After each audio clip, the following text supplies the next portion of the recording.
Good morning, good evening, good afternoon, whenever you are watching this and listening to this. This is Vic and Vic's Basement Brewcast, another quarantine edition that we have. So you're getting to see us in person. Well, not in person, it's actually on video. You're getting to see us in person here. I am here with my partner, my compadre, Mr. Richard Ravick, Hello. the guru of sound, the man of many names. And also we have special guests with us today. We have the founders, owners of the hopefully soon to be open, the Seed Brewery in Atlantic City. We have Amanda Cardinale and Sean Towers. How are you all doing? Hi. Doing real well. Thanks for having me. So glad. We've been hearing about, I think the first time I met you both was last year when there was an event at the Tun Tavern, and we talked a lot about it. So fantastic that you're getting closer and closer to opening. Of course, it's a strange situation that we have now going on in the world and in our brewing community here, but great to have you on with us. As always, what we're going to do, we're going to start out with a little bit of news. And it was announced today the establishment of a new nonprofit organization based here in South Jersey. Actually, the idea was from the mind of Mr. Rob Callahan from Tuckahoe, who Amanda and Sean, I know you both know very, very well. Love Bobby. Came from Rob, our founder, our editor and chief guru, Mr. John Kashu, is actually on the board. He helped with it. Alexis Dugan and Matt Ziegler from Zigmeister up in North Jersey are all board members for it. And what it is, it's a nonprofit organization that's established to help those in the brewery and the other hospitality industries. So Brewery Strong is the name of it. So keep an eye on it. Go in and check out the face page and see what it's about. Check the Facebook page, etc., and so forth. So really, Will nice. there be any information about it on SouthJerseyBeerScene.com? Yes, there will be information on SouthJerseyBeerScene.com. And by the way, this is Vic's Basement Brewcast, brought to you by South Jersey Beer Scene, SouthJerseyBeerScene.com. We are also on Instagram, Facebook, iTunes, wherever fine podcasts are found. But we're actually calling these Zoomcasts because we're getting a little bit of video in here. So really check out Brewery Strong, great organization, like I said, in its infancy, but really go on Facebook and check it out. I think there's already probably 300 to 400 followers, and it just went on a few hours ago. John actually just had a Facebook Live on, and I'm talking to you on Monday. Yeah, it's Monday, right? It is Monday. 20th, I'm talking to you. So again, Brewery Strong. Now, Amanda and Sean, welcome. Thank you. Founders of the Seed Beer Project. So why don't you tell us a little bit about your history? Because I know that you definitely are not novice brewers. I love the styles that you all are focusing in on between the saisons, etc. There. Takes a lot of expert that's right up your alley, Richard. You love that kind of stuff. Oh yeah. So why don't you tell us a little bit about like your background, your history, and a little bit about the Seed? Sure. So we've been brewing in New Jersey professionally now for about 7.5 years. My background is in marine biology and microbiology. So we actually started brewing beer in college because we were getting interested in beer. We were trying a lot of new beers, just trying to learn about flavors, the whys and hows of everything, and we had no money. So we had to find a way to get presents to our families, and what better way than to give people beer and make it. But it was like the old cliche, diving down a rabbit hole. As soon as we did that first batch, it was kind of just like exponentially taking off curiosity-wise from there. So we got into the industry professionally through Tuckahoe. Amanda brewed for them since, at the time when you started, was 2013, I guess. I think January 2013. So yeah, she graduated. I mean, you can tell it. She graduated. Yeah, graduated college in 2012. Was unemployed for a bit. Sean actually was working down the street from Tuckahoe in their old location. Heard about Tuckahoe and that they were all, teachers with full-time jobs and that maybe they would need a hand. So I reached out, basically got an interview like the following week, and then that was it. And then I was there for 5 years. Yeah, so Amanda did everything there. My introduction into the beer industry was just vicariously through Amanda, lending a hand where I could, playing around where I could, learning I mean, it's a huge difference while also being almost identically the same, homebrew type of scale setup, efficiencies, protocols, you name it, versus commercial. There's both like infinite similarities and infinite differences. So it was really, really eye-opening to get to see both sides of things, even on a small scale. And we got to grow with them through the expansion to the new spot. So we got to see a lot more of that larger process as well. But I also started consulting for a lot of breweries in New Jersey. My background, like I said, is marine biology, microbiology. I manage an aquaculture research lab for Rutgers. I still do, and I plan on continuing that. And most of the work we do is shellfish aquaculture related, but a lot of what I started doing with them was microbiology. It was microalgae, culturing food for these filter feeders, a lot of bacteria work, a lot of human pathogen bacteria monitoring. So a lot of the protocols that we use in the lab at Rutgers are the same exact things you would do for QA/QC work on the micro side of beer.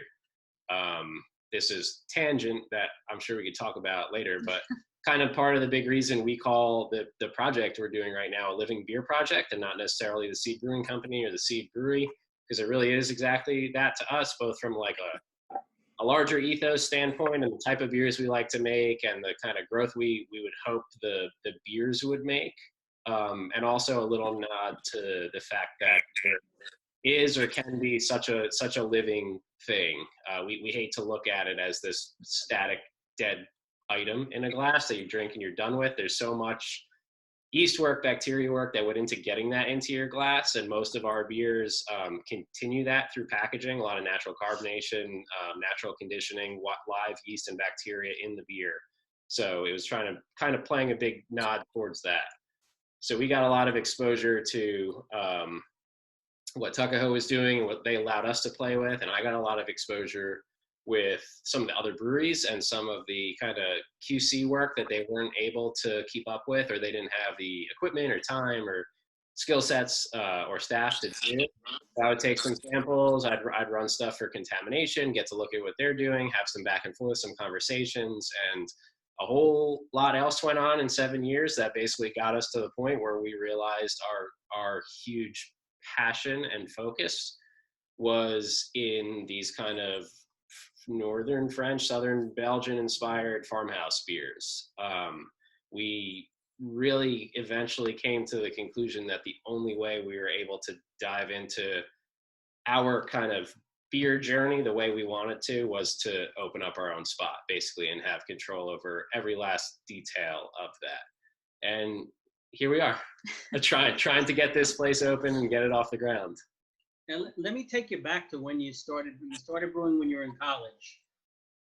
And what does that look like when you're in college, when you're brewing? Do you brew in the dorm room? Is there some other place that you brew, or are you the most popular people in the dorm room, or whatever? It looks like a meth lab is what it looks like. It did. We have, I'm going to be honest with you, we went to ShopRite, and we went to the bakery department and we asked them if they had any food grade buckets that they were throwing out. And we cleaned them and sanitized them and retrofitted a little setup. And we left it. Amanda and I lived off campus, so we had a little apartment off campus. We both graduated from Stockton, so we were here in Galloway in South Jersey. Okay. Yeah. We had a little apartment off campus in Absecon.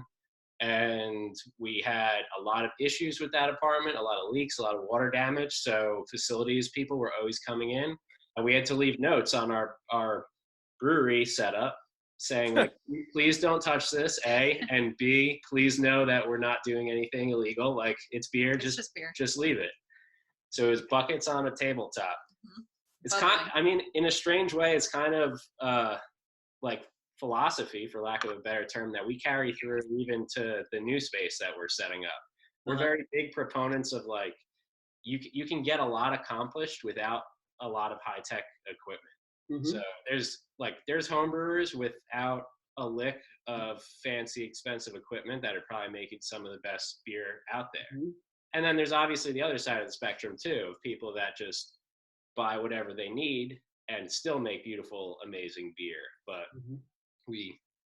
we started with buckets, and we have some nicer equipment than buckets at the brewery now. But Yeah, well, that's, and I know when I started home brewing, I had the Mr. Beer system that I used. So yeah, cooking it on the stove and pouring it into the plastic keg oh, for sure. with the whole mix that had everything in it. It had the hops and everything in it, and then you added this strange package of something that was called yeast on top of it, and somehow it would bubble and turn into beer, which was so type of beer. Since then I've expanded too. I still do things simple.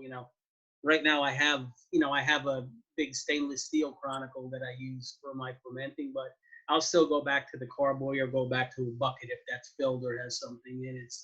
So you never forget those roots. You never forget that your original way that you actually did it.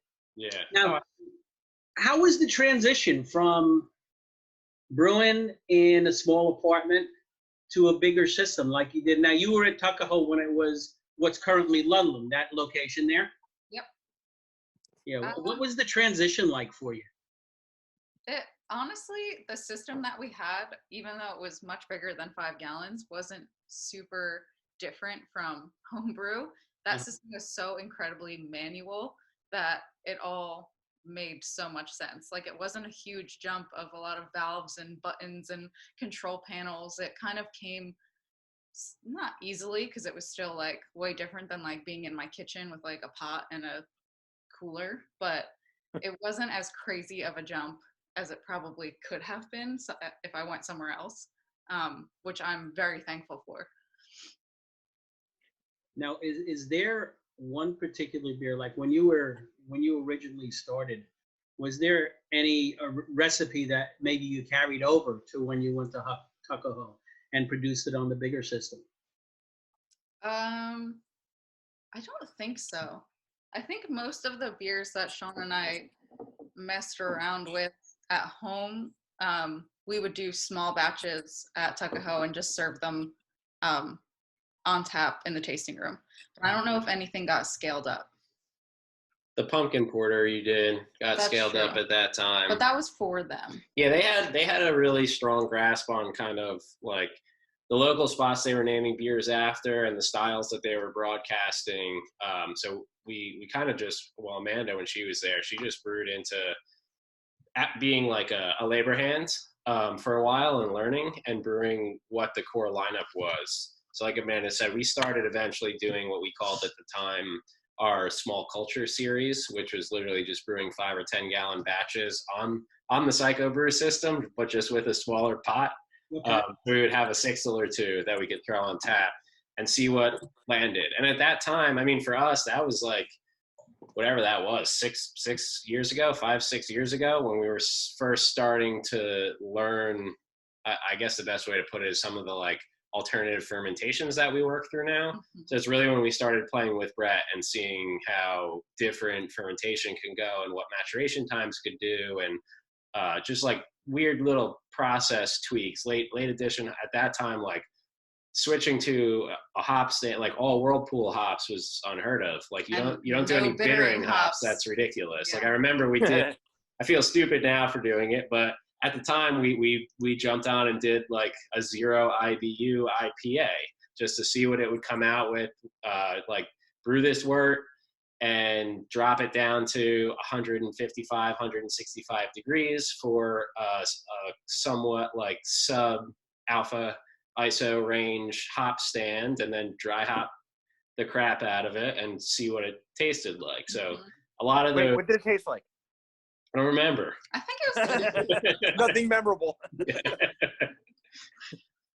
I will say it's funny to ask what things taste like. We kind of beat our heads against the wall a lot. Every time we make a new beer or a new blend, or if we've had something that's been maturing in bottles for X amount of months and we try it for the first time, we usually just sit down and just rip it apart to every last level that we could find that's wrong with it. And then sometimes the next time we'll go back and drink it and be like, it's actually, I actually really like how it came out. I don't know why we knocked it so hard last time. But along with like I'm going to keep referencing the Living Beer Project side of things. Like we don't plan on ever really having any core beers. Okay, good. Plan on having core styles or core windows within which you can find like a flavor profile or aroma profile. Like we always plan to have Saison or some iteration of Saison, table beer, hoppy beer, lager, etc. It may never be the same one, and even if it's named the same thing, it might be some variations batch-wise, or hopefully there will be variations batch-wise. But I think that's kind of one of the things we do every time we taste a new beer for the first time is even before we're able to serve it, what do we want to do differently next time? Or where did we miss the mark that we can adjust for next time, or so on and so forth? You actually answered essentially what was going to be my next question, which is what do you see like the first runs of beer coming out when you open? But it makes a lot of sense to what's going on in the industry. We were talking about this on the last podcast we had. The idea of a beer release is almost dead, right? The way people are buying beer now, like we were saying, like things like KBS and CBS and all these like the big, I don't mean to pick on Founders per se, it's just the one that's on my head, like that you never used to be able to find that on the shelves. And I just bought that in a mixed 6-pack for like $6.99. I know. Right? Like it's amazing. It's sitting on shelves in a leftover mixed 6-pack rack, but it's just not how people are buying beer nowadays. So core things aren't really that popular anymore, even or release beers just isn't as much of a thing. It's neat that already you're thinking ahead like that. Like we're just going to put out beer core styles as much of a core as opposed to a core, thing, Yeah, I mean we're beer nerds and beer drinkers as much as we are producers. So when we want to drink something, like we've settled in, we've gone in that whole big circle with our palate where we're back to like we stock the fridge with just drinkable low ABV beers all the time. And of course we want to branch outside of that every now and then, but like a lot of times when we want to go get something and try it, it's something new. So it's a really easy jump to say like, well, if I want to try something new every time, I think a lot of people might want to try something new every time. And new doesn't have to be drastic, it doesn't have to be like Brewery X only does a like pale lager in July, and then in August they only do like a barley wine or something like that, like it can be iterations of lager, but it's still new, it's still exciting, it's nuanced maybe. I don't know. I think there's a lot of education that can be done, but I think the consumer basis and the consumer demographic is doing a lot of self-education, where I think a lot more people are open to trying new things these days.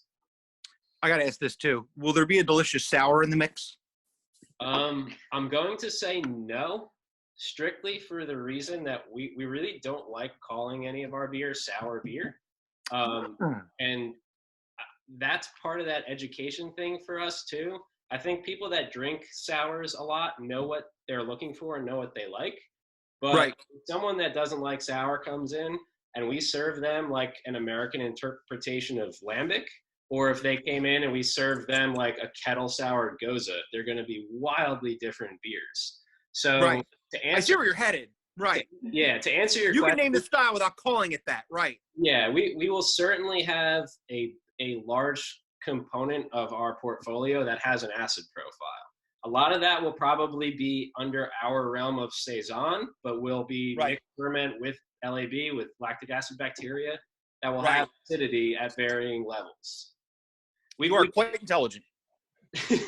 No, it's really smart. I know what you mean. I know people who say they won't drink a sour and then they try some kind of goza and they're like, oh, this is delicious. I'm like, oh, look, you like sours. Well, I mean, to that point, if someone came in and say, I love fruited sours, and we have like we're right next to a beautiful farm down the road. We've been talking a lot about this lately. B&B Farms is here in Galloway.